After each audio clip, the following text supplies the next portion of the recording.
बिस्मिल्लाहिर्रहमानिर्रहीम अस्सलाम वालेकुम गुकफान विद आमना बिलाल जी कोई फिर सारे ਨੂੰ ਖੁਸ਼ਾਮਦੀਦ। ਅੱਜ ਅਸੀਂ ਬਣਾ ਲਗੇ ਬੱਚਿਆਂ ਵਾਸਤੇ ਇੱਕ ਸਵਾਦ ਸਰਦੀਆਂ ਦੀ ਜਿਹੜੀ ਬੱਚੇ ਹੋ ਚੱਕ ਵੀ ਖਾਂਦੇ ਤੇ ਉਹਦੇ ਨਾਲ ਬੱਚੇ ਨਜ਼ਲਾ ਜ਼ੁਕਾਮ ਖਾਂਸੀ ਜਿਹੜੀ ਨਾ ਉਹ ਵੀ ਨਹੀਂ ਬੱਚਿਆਂ ਨੂੰ ਹੋਣ ਲੱਗੀ।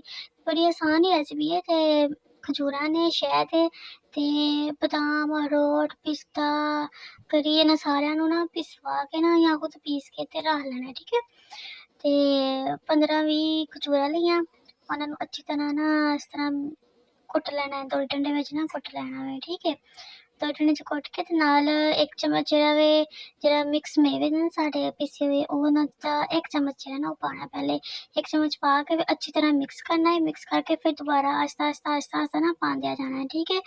ਤੇ ਇਹ ਬੱਚਿਆਂ ਵਾਸਤੇ ਕਹਿ ਲਓ ਕਿ ਜਿਹੜੇ ਬੱਚੇ ਟਾਫੀਆਂ ਜ਼ਿਆਦਾ ਖਾਂਦੇ ਨੇ ਮਿੱਠਾ ਜ਼ਿਆਦਾ ਖਾਂਦੇ ਨੇ ਉਹਨਾਂ ਵਾਸਤੇ ਬਹੁਤ ਅੱਛਾ ਹੈ। ਬਹੁਤ ਅੱਛਾ ਜਿਹੜਾ ਹੈ ਨਾ ਉਹ ਆਉਂਦਾ ਹੈ ਟੇਸਟ ਆਉਂਦਾ ਹੈ ਇਹਦਾ। ਤੇ ਸ਼ਾਇਦ ਜਿਹੜਾ ਨਾ ਉਹ ਵੀ ਆਪਣੀ ਰਿਕੁਆਇਰਮੈਂਟ ਦੇ ਮੁਤਾਬਿਕ ਤੁਸੀਂ ਪਾਉਣਾ। ਮੈਂ ਡੇਢ ਚਮਚ ਪਾਇਆ ਸੀ ਸ਼ਾਇਦ। ਤੇ ਤੁਸੀਂ ਜਿੰਨਾ ਤੁਹਾਡੇ ਬੱਚੇ ਪਸੰਦ ਕਰਦੇ ਨੇ ਮਿੱਠਾ ਜ਼ਿਆਦਾ ਪਸੰਦ ਕਰਦੇ ਨੇ ਸ਼ਾਇਦ ਜ਼ਿਆਦਾ ਪਾ ਸਕਦੇ ਹੋ, ਥੋੜਾ ਪਸੰਦ ਕਰਦੇ ਨੇ ਥੋੜਾ ਪਾ ਸਕਦੇ ਹੋ, ਜਿਸ ਤਰ੍ਹਾਂ ਤੁਹਾਡੇ ਬੱਚੇ ਪਸੰਦ ਕਰਦੇ ਨੇ ਠੀਕ ਹੈ।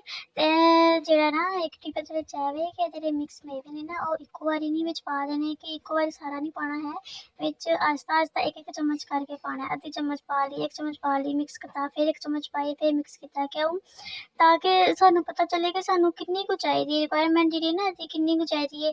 ਅਸੀਂ ਥਿਕ ਜਿਹਾ ਬਣਾਉਣਾ ਹੈ ਨਾ ਕਿ ਜਿਹੜਾ ਸਾਡੇ ਹੱਥ ਨਾਲ ਚਮੜੇ ਵੀ ਨਾ ਤੇ ਇੱਕ ਟੌਫੀ ਟਾਈਪ ਬਣ ਜਾਏ ਤੇ ਠੀਕ ਹੈ। ਇੰਨਾ ਕੁ ਜਿਹੜੀ ਇਹਦੀ ਖਜੂਰਾਂ ਨੇ ਨਾ ਤੇ ਖਜੂਰ ਪਤਾ ਚਿਪਕ ਜਾਂਦੀਆਂ ਨੇ ਹੱਥ ਨਾਲ ਤੇ ਸ਼ਾਇਦ ਵੀ ਮਿੱਠਾ ਹੋਇਆ ਸ਼ਾਇਦ ਵੀ ਚਿਪਕਦਾ ਹੈ। ਤੇ ਇੰਨਾ ਕੁ ਅਸੀਂ ਪਾਉਣਾ ਹੈ ਕਿ ਚਿਪਕੇ ਨਾ ਸਾਡੇ ਹੱਥਾਂ ਨਾਲ ਜਾਂ ਕਿਸੇ ਚੀਜ਼ ਨਾਲ।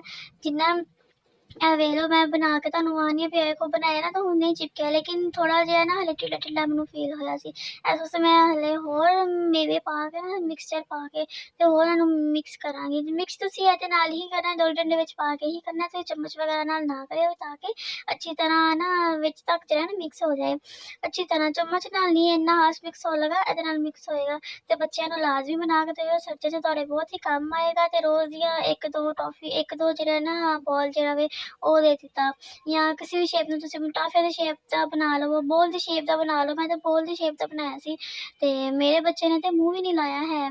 ਮੂੰਹ ਕਿਉਂ ਨਾ ਫੜ ਕੇ ਵੇਖਿਆ ਨਹੀਂ ਹੈ ਮਮਾ ਨਹੀਂ ਖਾਣਾ ਨਹੀਂ ਖਾਣਾ ਇਹੀ ਰੱਟ ਰਹੀ ਹੈ ਉਹਦੀ। ਐਡੀ ਮਿਹਨਤ ਕਰਕੇ ਮੈਂ ਬਣਾਇਆ ਵੇ ਉਹਨੇ ਖਾਦਾ ਹੀ ਨਹੀਂ ਹੈ। ਧੱਕੇ ਨਾਲ ਮੈਂ ਇਹਨੂੰ ਖਵਾਉਂਦੀ ਹਾਂ ਤੇ ਫਿਰ ਵੀ ਥੱਕ ਦਿੰਦਾ। ਤੁਹਾਡੇ ਬੱਚੇ ਪਤਾ ਨਹੀਂ ਖਾਂਦੇ ਕਿ ਨਹੀਂ। ਹਾਲਾਂਕਿ ਇੰਨਾ ਮਜ਼ੇ ਦਾ ਬਣਿਆ ਹੈ ਨਹੀਂ ਕਿ ਮਜ਼ੇ ਦਾ ਨਹੀਂ ਬਣਿਆ ਤਾਂ ਬੱਚੇ ਨੂੰ ਪਸੰਦ ਨਹੀਂ ਆਇਆ। ਮੇਰਾ ਬੱਚਾ ਜਿਹੜਾ ਹੈ ਨਾ ਉਹ ਜ਼ਰਾ ਨਖਰਿਆਂ ਲਾਵੇ ਖਾਣ ਪੀਣ 'ਚ ਬੜੇ ਨਖਰੇ ਨੇ ਤੇ ਬਹੁਤ ਹੀ ਜ਼ਿਆਦਾ ਨਖਰੇ ਕਰਦਾ ਹੋਵੇ ਤੇ ਧੱਕੇ ਨਾਲ ਖਵਾਉਂਦੀ ਹਾਂ ਕਿ ਚਲੋ ਹੁਣ ਸਰਦੀਆਂ ਸ਼ੁਰੂ ਹੋਣ ਲੱਗੀਆਂ ਨੇ ਤੇ ਖਾ ਲਵੇ ਚੰਗੀ ਗੱਲ ਹੈ।